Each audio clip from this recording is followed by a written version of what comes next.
Years and years and years ago, when I was a boy, when there were wolves in Wales, and birds the colour of red flannel petticoats whisked past the harp-shaped hills, when we sang and wallowed all night and day in caves that smelt like Sunday afternoons in damp front farmhouse parlours, and we chased with the jawbones of deacons the English and the bears. Before the motor car, before the wheel, before the Duchess-faced horse, when we rode the daft and happy hills bareback, it snowed and it snowed. But here a small boy says, "It snowed last year too.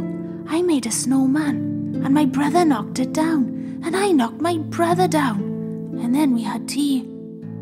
But that was not the same snow, I say.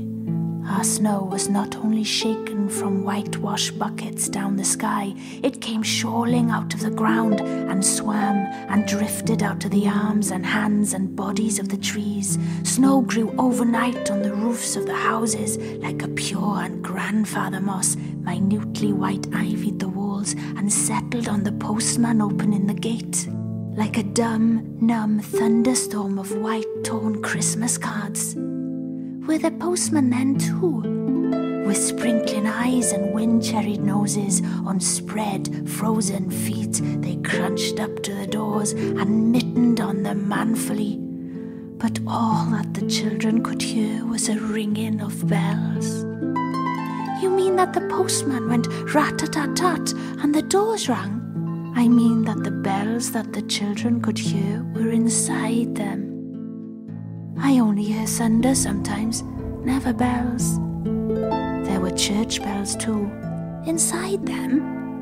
No, in the bat-black, snow-white belfries tugged by bishops and storks. And they rang their tidings over the bandaged town, over the frozen foam of the powder and ice cream hills, over the crackling sea. It seemed that all the churches boomed for joy under my window, and the weathercocks crew for Christmas on our fence. "Get back to the postmen." They were just ordinary postmen, fond of walking and dogs and Christmas and the snow. They knocked on the doors with blue knuckles. "Ours has got a black knocker." And then they stood on the white welcome mat in the little drifted porches and huffed and puffed, making ghosts with their breath, and jogged from foot to foot like small boys wanted to go out. And then the presents after the Christmas box. And the cold postman, with a rose on his button nose, tingled down the tea-tray slithered run of the chilly glinting hill.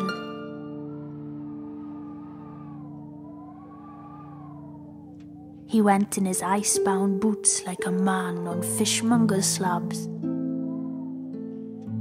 He wagged his bag like a frozen camel's hump, dizzily turned the corner on one foot, and by God, he was gone.